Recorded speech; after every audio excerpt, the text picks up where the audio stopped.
I see that is the lemming-like word you're all using together, Peter, but let's be fair. Well, he imitated her.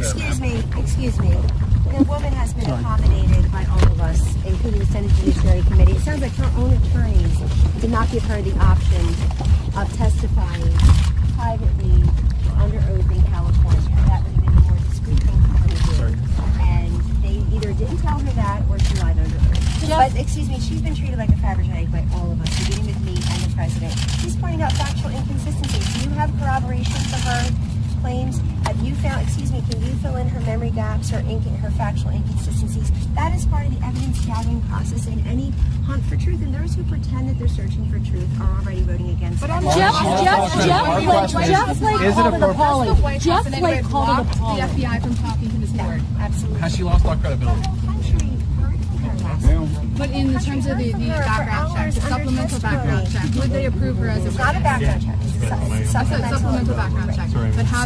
But will they allow that? You'd have to talk to the FBI, but the FBI has been given free rein. We're not micromanaging anything. But you dictate the terms, so you would not block the Senate Judiciary Committee. The White House dictates the terms of the supplemental background check. Excuse me. This woman has testified under oath for hours for all of you to see. If now you're getting concerned about the factual inconsistencies, the memory gaps, the fact that delay has not helped her much because people from all corners of her life are coming forward and telling their story. I'm not saying that the FBI will talk to them. Julie Swetnick credible? Is Julie Swetnick credible? Jeff Flake just retracted her claims about gang rape. Brett Kavanaugh was asked under oath, and it's shameful that he had to be asked under oath by Senator Lindsey Graham on the Senate Judiciary Committee, are you a gang rapist? And he said no, sir. So no, you don't want Kellyanne, Jeff Flake called it appalling. What's your reaction to that?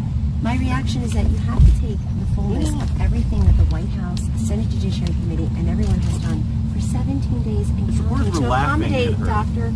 Ford.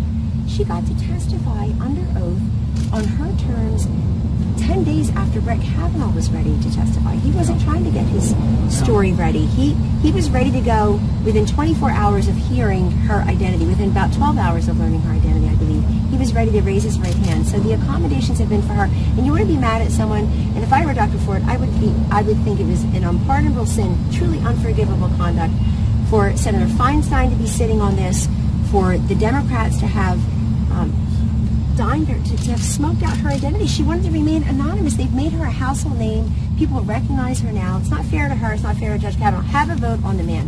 Vote him up or down. If I were one of these red state Democrats, including but not exclusively the three who voted for Justice Gorsuch, Senators Heitkamp and Donnelly and Manchin, I'd be very concerned that I am stuck between being complicit in a process that has tried to destroy a man, that revealed the identity of a woman who wanted to remain anonymous, and I get that. I get it completely, so don't go there. She wanted to remain anonymous, but she was used for their purposes. They can either be complicit in that process, or they can vote for Judge Kavanaugh, which is the will of their own voters in their states. Go look at the polls. The people in their states, which President Trump won by double digits, significant double digits, want him to be confirmed. They are stuck between this leftward drift and not. I mean, Senator Cory Booker, when he's not being Spartacus, he's saying it doesn't matter if Judge Kavanaugh is innocent or guilty. The Democrats for days said, just have the FBI investigate. What's the harm? It'll only take 4 days to investigate. Their investigating is not going to to be enough. Leader McConnell's absolutely right. And are you okay? Was it appropriate to laugh at those claims, Kellyanne? No. When did he say she's not credible? He said there are factual inconsistencies. He laid them out for you. Don't put words in the president's mouth, please, because you do it constantly. You do it constantly. And may I just say, and you all do it together. You all use the same. You're individually intelligent people who all sound the same these days. Was it appropriate for the room to laugh last night? Is it appropriate for me to be harangued on not websites answering the like question. The FBI commission's investigation by Friday. You take the credibility and the harm and the grief of witnesses, of victims, depending on your own politics, and it ought to stop. I told America, stop. You ought to start by stopping. Kellyanne, did the president and his family Thank you. engage in tax schemes to build their fortune? The president that his attorney has said is 100% false, and that those who worked on these issues decades ago were certified public accountants, were attorneys, were real estate experts. They worked on it, and I assume, as your accountants do, they signed that everything that they said was true. This is just another way the president's right and Sarah's right to try to undercut him. And you guys have never met a positive economic data point that you've liked. It was predicted 185 new jobs in the private sector last month. It's 230,000. Where's the coverage? Stock market all-time high. GDP growth numbers are up. Unemployment's down. People feel good in this country about the economy, but you wouldn't know it by watching the coverage. Kellyanne,